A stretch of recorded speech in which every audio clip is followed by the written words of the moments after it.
Do you think democracy is compatible? Like, is there a way?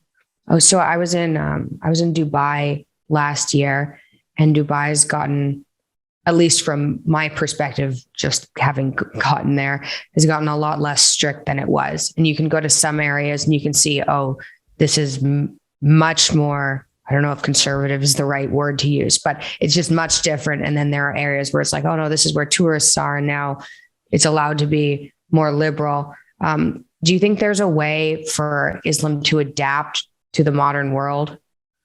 Yeah. Okay. I think just before we jump straight into that, I just wanted to mention, just because coming from a Western background myself, I think I understand a lot of where she is coming from in terms of there is a perception in the West that we are essentially the goal to get to. Yeah, the pinnacle. Yes, yeah. right. So we're the best it's going to get. Like everyone should strive towards what we have, and there is an inherent kind of cultural superiority there in her question, which I think is a big problem. But I understand where she's coming from, just because I am from a similar background to her. But it is problematic. I don't know what you thought, Rizwana, from her question, what you would take back from that. I think also coming from a Western background, being raised in the West, I also agree that question is quite arrogant, the way it was posed. But first, I immediately think about the good things that Western society does have, and why we consider the West to be so superior. And I'm using we as a very general term here. I'm not talking about myself in particular. We, as in people, consider the West to be something to strive for, those values.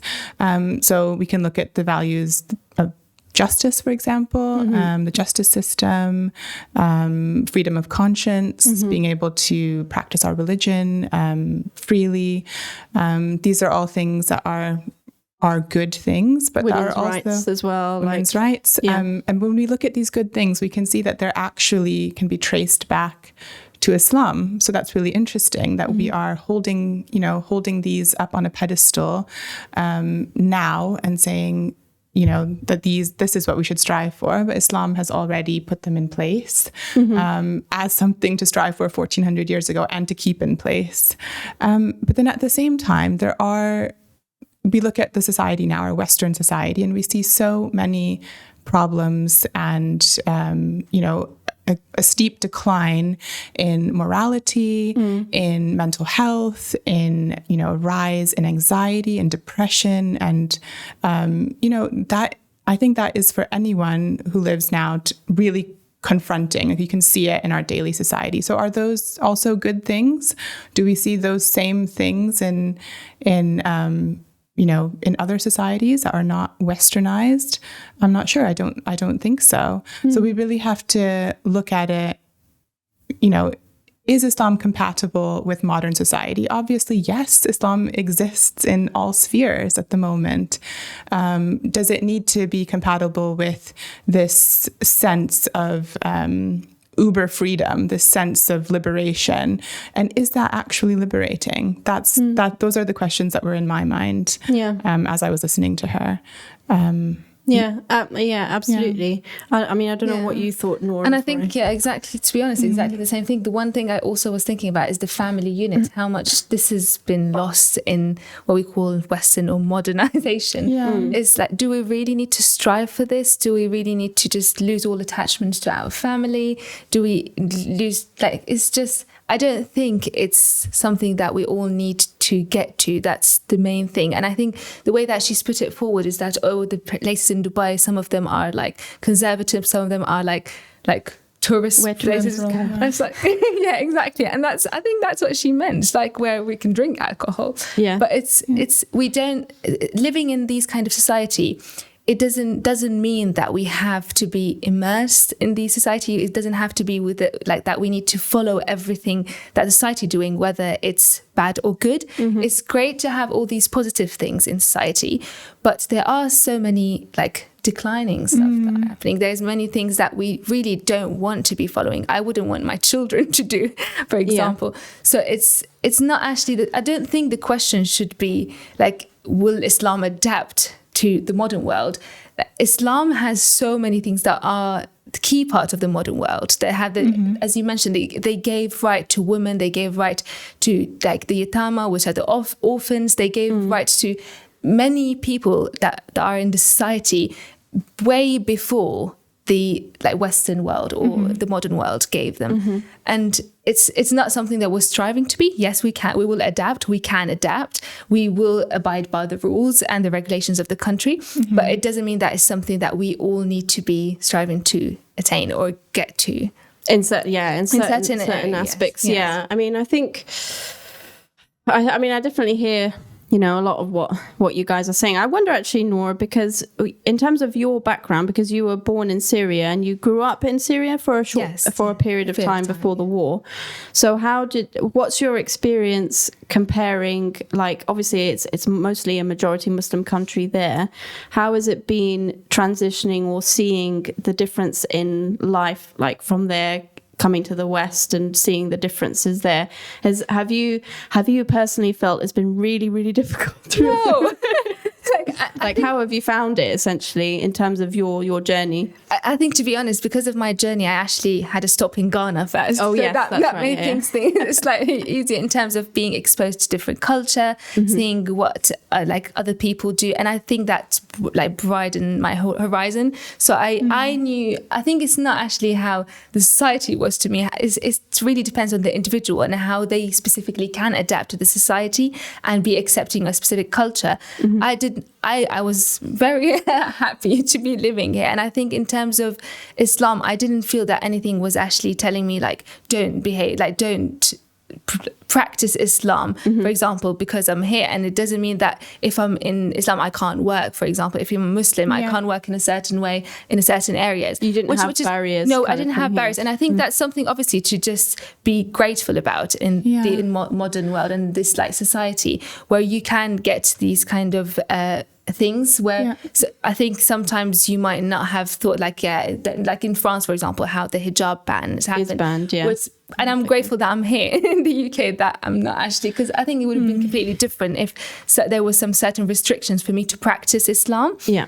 But definitely, it's like as a Muslim, I can definitely adapt to the society and do whatever I want in terms of my role to play in society. And as you said, Noor, like Islam allows you to do that. So can we say that Islam doesn't need to adapt to modern society?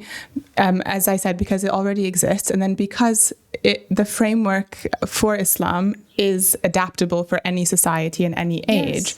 So there should be no conflict really for a practicing Muslim to be able to function and integrate and benefit both themselves and society in a peaceful way.